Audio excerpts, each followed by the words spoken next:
Shalom warga kerajaan, to have a wonderful life, rahasianya lebih berbahagia memberi dari menerima.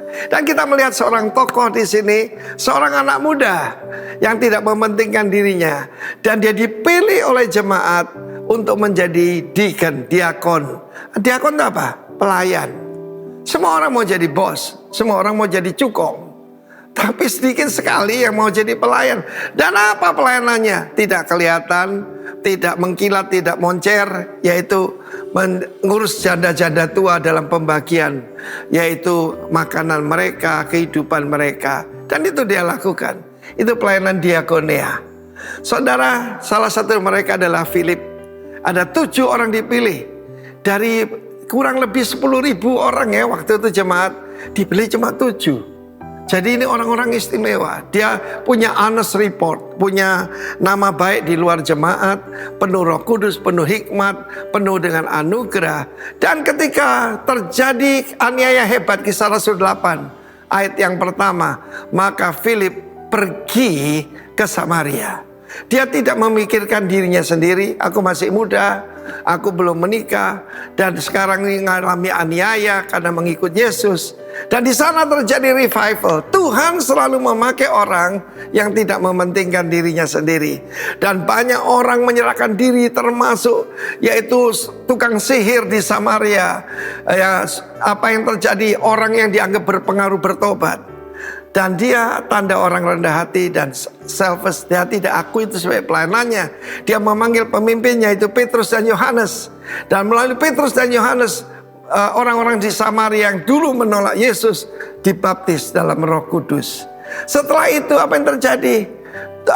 Seorang malaikat dipakai oleh Tuhan, dan Roh Kudus memerintahkan dia untuk meninggalkan Samaria yang di tengah-tengah revival itu.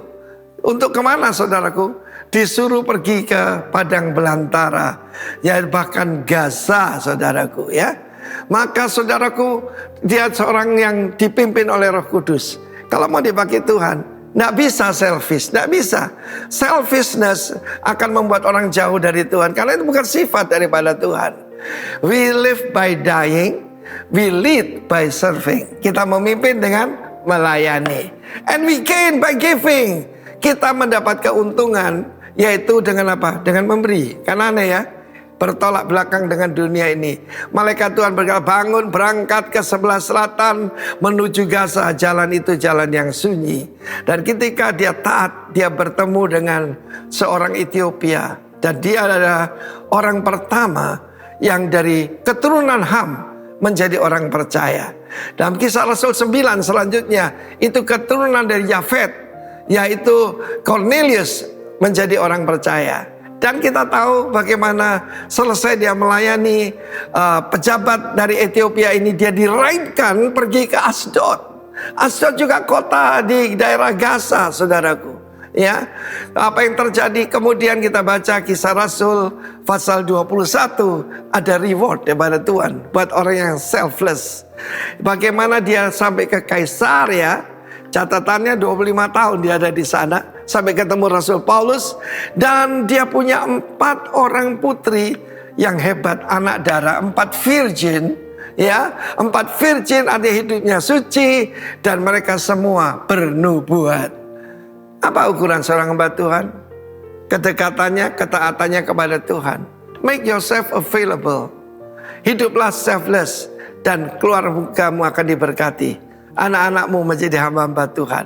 4 orang anak darah yang semuanya bernubuat. Jangan percaya mesti ada satu yang ngaco. 4-4-nya semua dipakai Tuhan.